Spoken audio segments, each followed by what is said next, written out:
7:27, bienvenidos de vuelta. Las condiciones sociales en el país avanzan.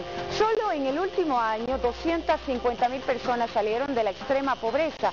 Esto permite, entre otras cosas, mejorar sustancialmente la calidad de vida de los ecuatorianos y también reducir el número de beneficiarios que acceden al bono de desarrollo humano. Profundizamos el análisis y las cifras con nuestra invitada. Cecilia Vaca, ministra coordinadora de Desarrollo Social. Señora ministra, buenos días, bienvenida. Cifras alentadoras sin duda las que revisábamos ayer. En 5 años, por ejemplo, el 50% de las personas han salido de su condición de pobreza. Sí, muy buenos días. Como ustedes conocen, uno de los logros más exitosos de este gobierno ha sido lograr que muchos hogares y personas superen su condición de pobreza.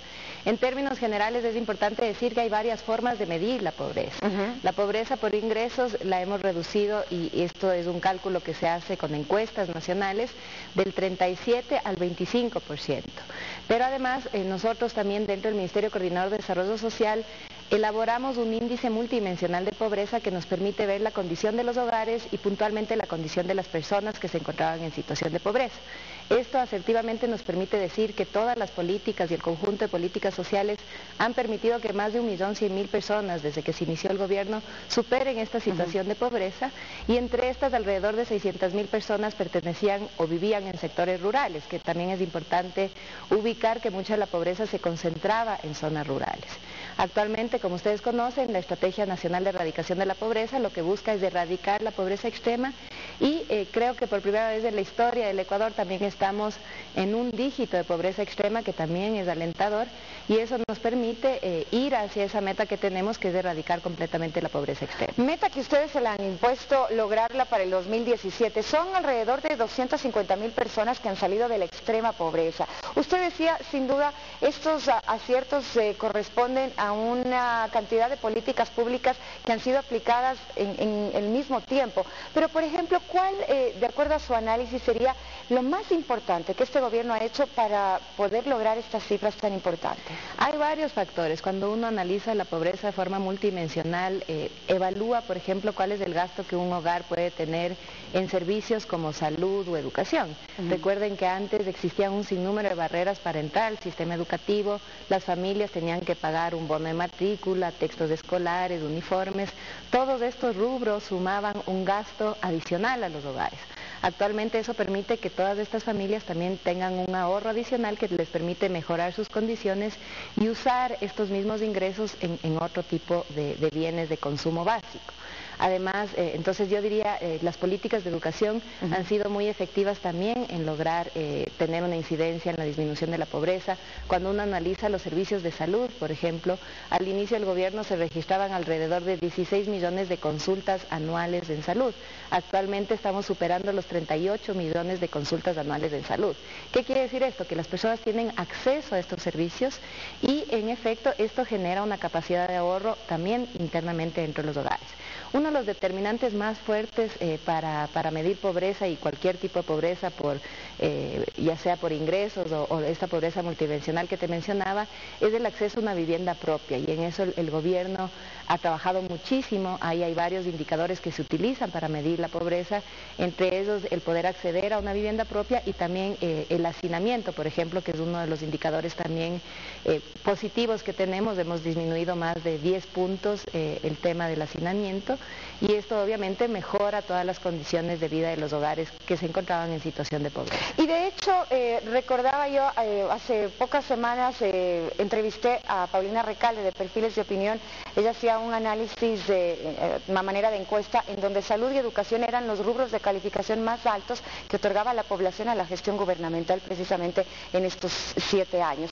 Pero también quería preguntarle, ministra, por ejemplo, la erradicación del trabajo infantil es un punto también importante. Algunos de ellos ya se han erradicado al 100%, como por ejemplo el tema de basurales, y me parece que en Camales.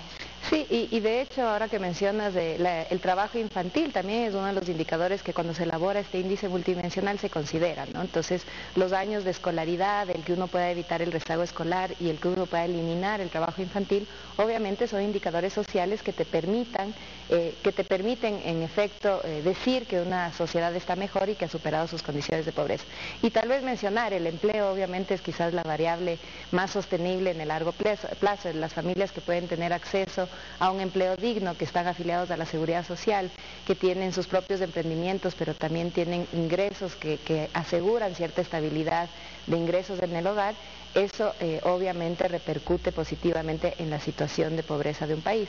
Decirles que ustedes conocen, estamos en cifras del 4% de desempleo, pero yo quizás mencionar también los esfuerzos enormes que ha habido desde el gobierno para lograr que una mayor parte de la población económicamente activa esté dentro de la seguridad social. Haya habido esfuerzos puntuales, por ejemplo, lo que se hizo con las empleadas domésticas para que puedan acceder a la seguridad social, pero también esfuerzos en distintos ámbitos que estamos logrando hacia la universalidad de la seguridad social. La seguridad social es un derecho y obviamente esto también repercute positivamente en la situación de pobreza de un país. Ministro, usted hablaba de emprendimiento. Ya hay precisamente ejemplos que demuestran cómo los beneficiarios del bono de desarrollo humano han aprovechado este incentivo económico para salir de la pobreza y cambiar su situación de vida. Veamos un ejemplo. Ruth López vive en la comuna La Tocya, cerca a Quito. Hasta hace pocos meses recibía el bono de desarrollo humano. Hoy es una emprendedora que logró cerrar el círculo de pobreza.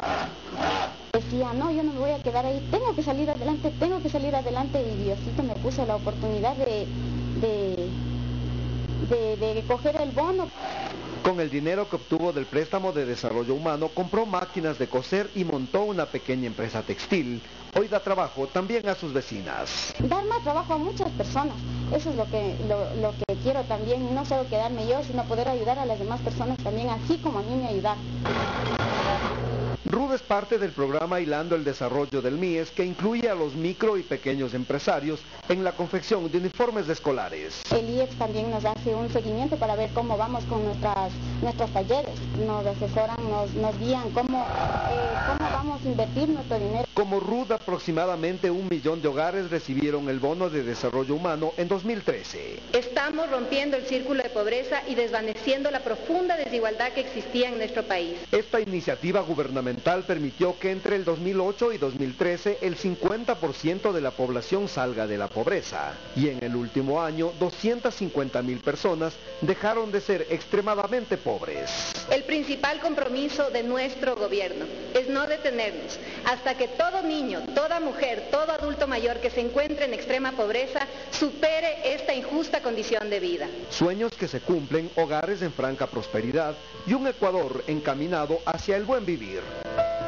Bueno, se decía que precisamente el bono de desarrollo humano debía ser entendido como un incentivo económico que se estaba dando a las familias para poder salir de la pobreza. ¿Se está cumpliendo con ese objetivo?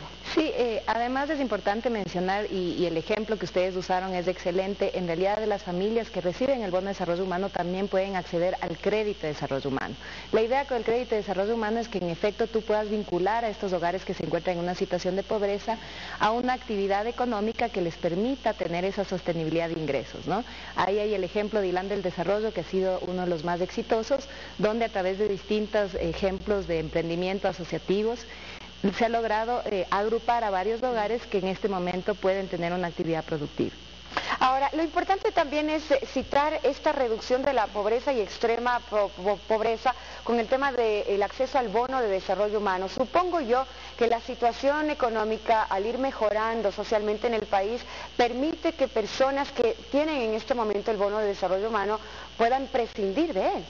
Sí, en efecto, el bono de desarrollo humano es una transferencia monetaria, siempre nació como un programa que tenía una temporalidad.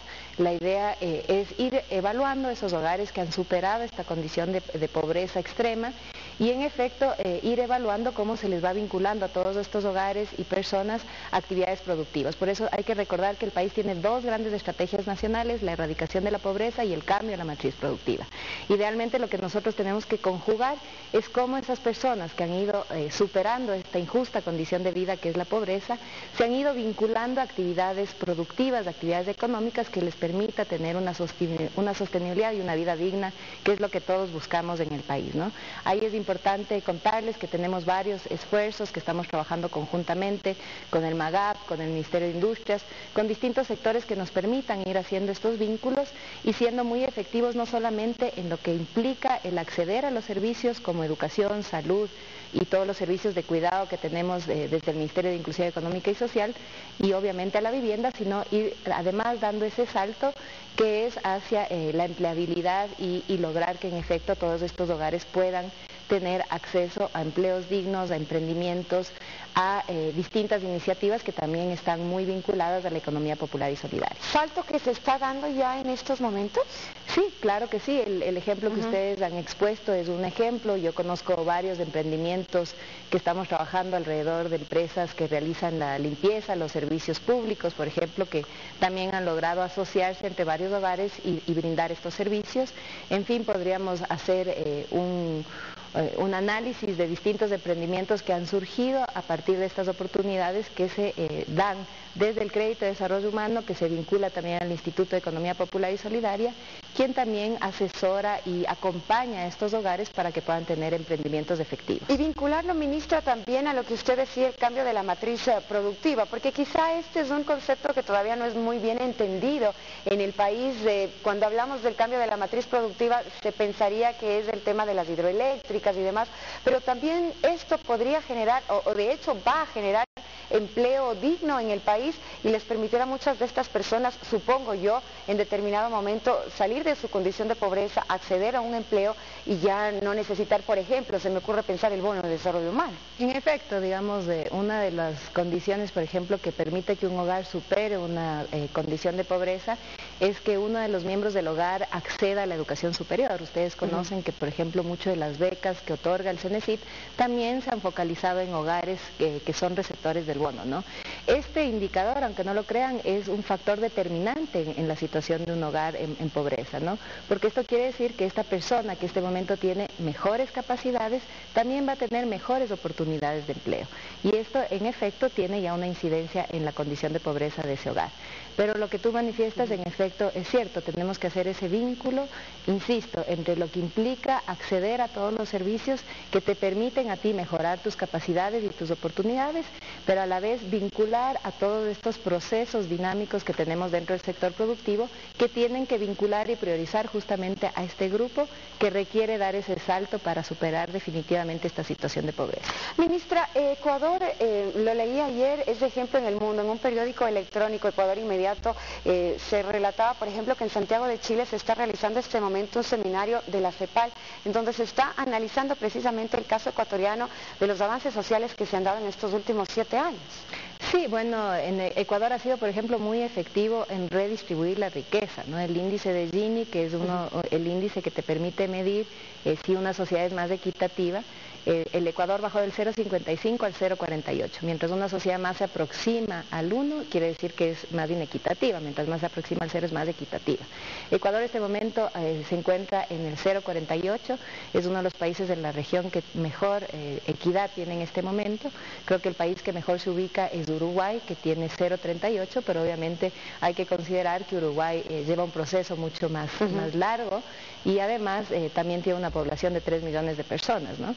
En ese sentido creo que el caso de Ecuador se analiza no solamente en la región y en la CEPAL, sino en distintos estados donde en efecto lo que llama la atención es cómo en un corto periodo hemos logrado tener una incidencia tan fuerte en indicadores sociales. Y es importante también señalar este análisis comparativo que se está haciendo precisamente en este momento en la CEPAL del caso ecuatoriano versus, por ejemplo, a lo que ocurre ahora en varios países europeos en donde el tema social va en retroceso.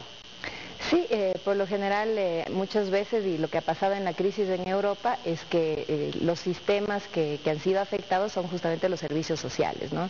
Hay ejemplos como España, donde por ejemplo se ha afectado justamente el acceso a servicios como salud o a la seguridad social, y eso tiene un impacto directo también en la situación de la población.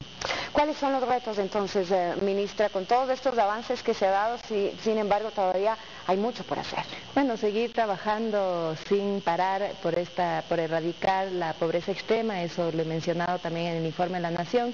Hay una convicción, pero sobre todo un compromiso de todo el Frente Social a que podamos asumir este reto con toda la profesionalidad del mundo, pero sobre todo con la convicción de que en nuestro país queremos lograr una equidad real. Ministra, muchísimas gracias por habernos acompañado, un buen día para usted.